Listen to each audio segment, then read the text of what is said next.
সবাই প্রজা, আমাদের এই প্রজার প্রজারত্বে, এইটাই হচ্ছে প্রজাতন্ত্রের মূল কথা। গ্রিকরা বলছেন রাষ্ট্রের মধ্যে যে থাকে সেই রাষ্ট্রের সাবজেক্ট।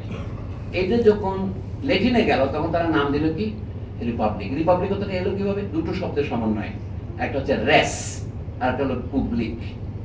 তো রেস মানে হচ্ছে জিনিস, মাল, সামগ্রী, আমরা বলে মাল সামানা, থিংস। তো রেস পুবলিকা মানে পাবলিকের জিনিস। আমরা বলি না দশের মাল, দশের জিনিস, এই হচ্ছে রিপাবলিক শব্দের অর্থ। ইংরেজি যখন দুটাকে আমরা সংক্ষিপ্ত করি রেস পুবলিকা, রিপাবলিক হয়ে গেছে, এসটা পড়ে যায়। তো এই জন্য বললাম আমরা যে রাষ্ট্রটা গঠন করি যেটাকে রিপাবলিক হয়েছে, এইটি আমাদের জিজ্ঞাসার বিষয়। তাহলে স্বাধীনতার তাৎপর্য হবে। আমি নতুন কথা মনে হতে পারে আপনাদের, কিন্তু আসলে নতুন কথা নয়, কেউ না কেউ বলেছে পৃথিবীতে, সেটাই মনে করিয়ে দিচ্ছি।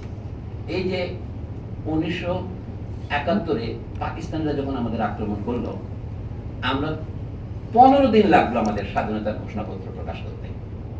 আমরা জানি রেডিওতে ঘোষণা এসেছে, সামরিক বাহিনীর নেতারা বিদ্রোহ করেছেন, এগুলো সবই বাস্তব কথা। পাকিস্তানে যখন আক্রমণ হচ্ছে রাজারবাগ পুলিশ বাড়িতে, পুলিশরা প্রাণ দিতে দিতে লড়াইও করেছে।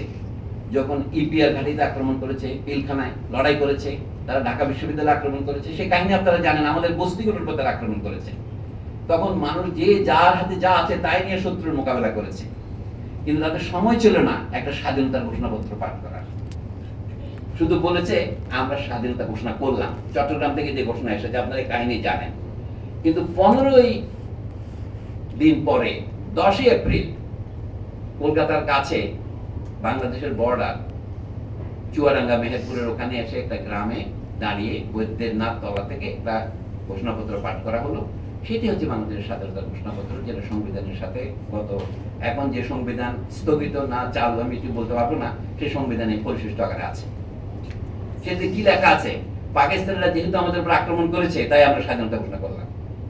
7-8 বার যেহেতু আছে। প্রথমে বলছি কি আমাদের এখানে একটা নির্বাচন হয়েছিল 70 সনে, সেই নির্বাচনে আমাদের দেশের রাজনৈতিক দল এতগুলি ভোট পেয়ে জিতেছিল, কিন্তু তার সংসদের অধিবেশন দিকেও তারা স্থগিত করলো এবং তারা বেইমানি করে আমাদের জনগণের উপর 25শে মার্চের রাত্রে আক্রমণ করলো। সেই জন্য আমরা স্বাধীনতা ঘোষণা করছি।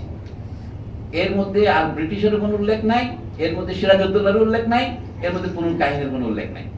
আপনারা লক্ষ্য করেন, শুধুমাত্র পাকিস্তান রাষ্ট্রের কাঠামোর ভেতরে যে নির্বাচন হয়েছিল, সর্বপ্রথম সাধারণ নির্বাচন 1970 সনের ডিসেম্বর এবং 71 সনের জানুয়ারি পর্যন্ত নানা সময় নির্বাচন হয়েছে, সেইগুলিতে আমরা জেতার পরেও আমরা ক্ষমতায় বসতে পারছি না এবং আমাদের সাথে বেইমানি করে সংসদের অধিবেশন যেন সেটা বাতিল করা হলো।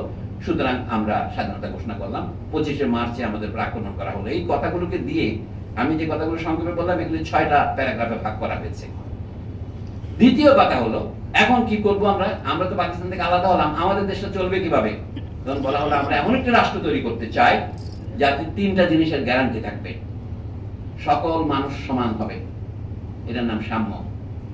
পাকিস্তানিরা যে সাম্য আমাদের দেয় নাই সেটা আমরা বাস্তবায়ন করব। আর কি?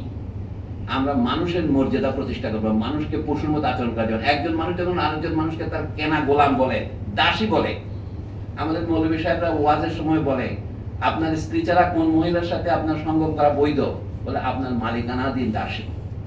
এটা তারা প্রতিষ্ঠা করে। কিন্তু এই দাস প্রথা হলে মানুষের তাকে তারপরে মানুষ করছেন না। যুদ্ধে পরাজিত হয়েছে লোককে দাস করা যায় এমন একটা বিধান আছে, তার মানে হচ্ছে আপনি তাকে মানবিক মর্যাদা থেকে বঞ্চিত করছেন। একজন মানুষ আরেকজন মানুষকে দাস করতে পারে না, একজন মানুষ আরেকটা জিনিসকে দাস করতে পারে।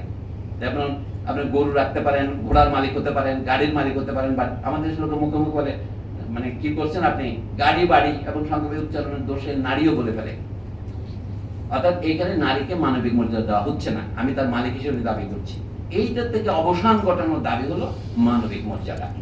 কোনো মানুষ অন্য কোনো মানুষকে নিজের দাস হিসেবে গ্রহণ করবে না। অতীতে কি হয়েছিল সেটা নিয়ে আমি কোনো কিছু মন্তব্য করছি না, ভবিষ্যতে করা যাবে না। বর্তমান যে ইউরোপীয় সভ্যতা যাদেরকে আমরা আদর্শ হিসেবে মানি, যেটা আমেরিকায় গিয়ে এখন ইউরোপীয় সভ্যতাকে কায়েম মোকাম করেছে, সেই সভ্যতাও মানুষের দাসত্বের উপর ভিত্তি করে তৈরি হয়েছে, আপনারা জানেন। আমরা সেটার অবসান ঘটাতে চাই, অথবা সেটার অবসান যারা ঘটায় তাদের সাথে আমরা সহমর্মিতা প্রকাশ করতে চাই। এটা হচ্ছে মানবিক মর্যাদার মূল কথা। নাগরিক হিসেবে কেউ দ্বিতীয় শ্রেণীর হবে, কেউ প্রথম শ্রেণীর হবে, এটা হবে না। সাম্য মানে কি? সকলের সমান মর্যাদা পাবে এবং সকলের সমান সুযোগ পাবে। সবচেয়ে বড় কথা হলো 3য় নম্বর যে দাবি ছিল সামাজিক সুবিচার, সামাজিক ন্যায় বিচার, ইংরেজিতে লিখেছে সোশ্যাল জাস্টিস। এখানে আপনাদের দৃষ্টি আকর্ষণ করবো আমি, বিশেষ করে ছাত্রছাত্রীদের বিশেষণটার দিকে চোখ ফেরা। জাস্টিস কথা আমরা সকলেই জানি, প্লেটোর যে রিপাবলিক বই তার একটা উপশিরোনাম আছে, ওটার নাম হচ্ছে জাস্টিস। দিকানোসুয়েন এরকম একটা গ্রিক শব্দ আছে, আমরা বাংলা বলি দিক নেই, ন্যায় বিচার। এটা হচ্ছে রাষ্ট্রের অন্যতম বৈশিষ্ট্য।